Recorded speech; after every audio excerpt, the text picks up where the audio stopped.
се щеди на студентите, да им се даде 140 денари за един ден, ама може да се взимаат 78% по-голема плата на функционери кои грото од нив имаат приватни фирми, многу добри примања или некои многу нивни блиски роднини имаат доста добар капитал, можат да ги покажат своите плати за 78% кои на крај излегува сума над 1000 евра по месец, но за студентите дали 2 евра, дали 3 евра има,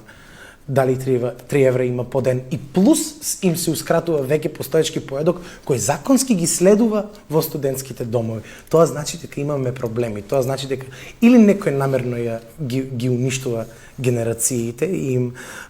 индиректно им воспоставува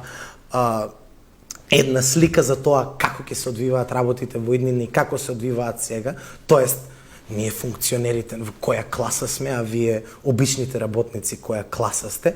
И сметам дека,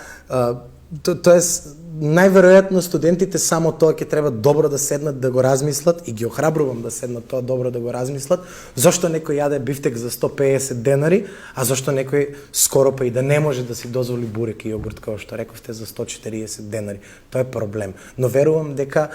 од болката произлегува, напори произлегува решение, така да за некои работи сум и оптимист.